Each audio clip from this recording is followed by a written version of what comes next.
A não contratação de Oscar por empréstimo, como o Flamengo chegou a tentar, não tira aí os méritos da diretoria do clube, que conseguiu de fato fazer uma excelente janela, reforçando pesadamente o time durante esse ano de 2022. Se na virada do ano passado para esse os diretores mereceram críticas e receberam, dessa vez não é o contrário, porque erros graves foram cometidos ao final do ano passado, como a renovação precoce de contratos de alguns jogadores que deveriam seguir novos caminhos.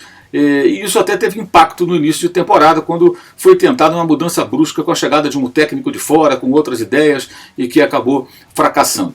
Mas o fato é, o Flamengo contratou bons jogadores e tornou o seu elenco, que era forte, ainda mais poderoso. Detalhe, 2 atletas que atuam por seleções nacionais foram contratados e ainda não estrearam. Falo de Varela, lateral direito, e Pulga, meio-campista. Um uruguaio, o outro chileno.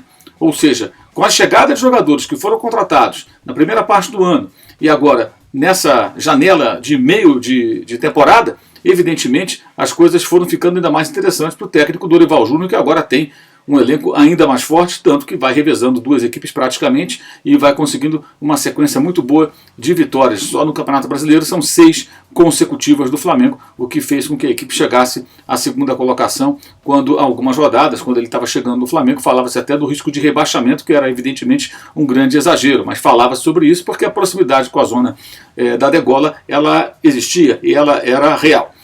Bem, é importante ressaltar o seguinte, né? O Flamengo não teve nenhuma participação, o clube, no, digamos assim, na parte negativa da não vinda do Oscar. É bom entender o seguinte, o Flamengo, como eu venho dizendo desde meados do mês passado, de julho, o Flamengo fez uma consulta para saber qual era a possibilidade de contar com esse jogador por empréstimo. A ideia era encorpar um pouco mais o elenco, até porque com convocações para a seleção do Uruguai, o Arrascaeta, por exemplo, deverá desfalcar a equipe rubro-negra em jogos, ainda dessa temporada, jogos importantes. E o Oscar poderia ser uma reposição em altíssimo nível. Para isso, o Flamengo contaria com o jogador por alguns meses.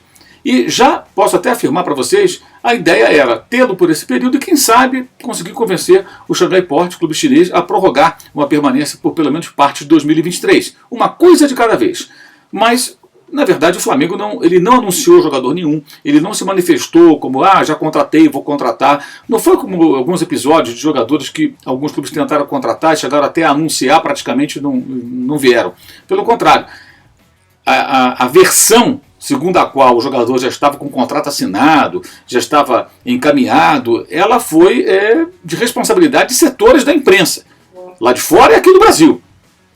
Não faltou gente que conseguiu em rede social engajamento, seguidores, um prestígio momentâneo, como quem está dando uma notícia em primeiríssima mão, quando na verdade não havia nada acertado. E não adianta alguém, é patético até alguém dizer, não, o contrato estava assinado, os chineses não liberaram. Gente, não existe isso. Não existe contrato assinado sem que o clube que detém o atleta sob contrato libere.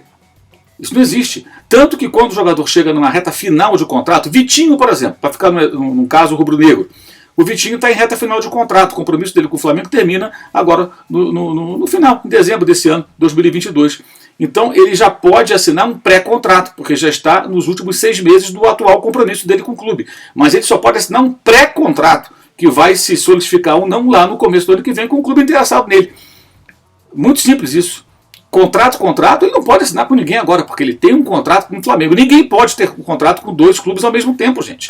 Então, se o Oscar tivesse assinado, segundo apurei, não assinou nada, mas se tivesse assinado ou se assinou, não tem o menor valor, porque ele tem um contrato com o Xangai Porte. Como é que o jogador vai assinar um outro contrato? Essa é uma versão fantasiosa, que iludiu muita gente. Infelizmente, aqueles que iludiram os torcedores não parecem muito dispostos a pedir desculpas a esses torcedores, deveriam fazê-lo, né? Até por uma questão de dignidade, de respeito, e respeito pela própria profissão, pelo jornalismo, né? Mas enfim, o fato é, o Flamengo foi muito bem nessa janela, e o episódio de Oscar não tira, não apaga o fato de os dirigentes desta vez terem agido de forma muito eficiente com contratações que já vêm de algum tempo, né, ao longo dessa temporada. No começo do ano e mais adiante, A gente pode colocar no pacote aí a chegada do Santos, a chegada do Pablo, antes do Fabrício Bruno, né? O Ayrton Lucas, que tem rendido muito bem agora, tem o Varela, que ainda vai estrear, tem o Pulga, que ainda vai estrear, chegou o Cebolinha, chegou o Vidal. Então o Flamengo contratou jogadores de bom nível e já formou 2 elencos. Tem o Marinho, que fez a sua melhor partida pelo Flamengo domingo contra o Atlético Paranaense no Maracanã. Então foi aí realmente uma ação muito forte no mercado. O Flamengo revigorou o seu elenco, rejuvenesceu o seu grupo de jogadores e, se tivesse o Oscar por um período, seria muito bom. Não será possível, mas eu acho que não dá para responsabilizar o clube ou a diretoria, porque essa obra de ficção, né, de que o Oscar já era jogador do Flamengo, seria emprestado, ela não é de responsabilidade dos cartolas. Nós temos que ser bem diretos e claros e sinceros com relação a isso. Essa obra de ficção, ela parte de um segmento da mídia. Né, um segmento da mídia que fala de mercado de jogadores o ano inteiro, como se a janela de contratações nunca se fechasse. Né? É uma coisa realmente muito interessante. Se fosse jornalista de economia, seria como alguém que fala da Bolsa de Valores depois que termina o expediente, ou no fim de semana ou no feriado, quando o mercado de ações está parado. E o cara está falando do quê, afinal de contas? Então isso gera o quê? Algumas especulações e, eventualmente, alguns equívocos. Né? Por mais que o profissional, o jornalista, seja competente e bem informado, ele pode cometer um erro ou outro. E essa lição, acho que muita gente, jornalistas e não jornalistas, aprenderam durante esse episódio. E pode ser que para o ano que vem o Oscar até venha jogar no Flamengo, se os chineses liberarem, emprestado por um período X. Vejamos, né, como é que essa coisa vai se processar. O jogador até se manifestou nas redes sociais, nitidamente queria jogar no Flamengo, mas tem um compromisso até 2024 com o Xangai Porte. Mas com mais tempo, quem sabe por uma outra temporada, ele possa até vestir a camisa rubro-negra, não nas redes sociais, mas em campo, defendendo o Flamengo. Bem, mas essa é uma outra história, gente. É uma outra novelinha que pode surgir, e se ela acontecer, né, a gente vai tentar apurar as informações corretas e trazer para vocês, sem tentar adivinhar o futuro, porque jornalista não adivinha o futuro. Jornalista dá informação. É assim que a coisa funciona. Apura e traz a informação. Né? Sempre com o compromisso de tentar estar o mais próximo possível dos fatos. E não tentando antecipá-los, né, dando uma notícia que não é concreta, para depois torcer para que ela se concretize. Não é legal, né? É até meio constrangedor para quem é capaz de ficar constrangido.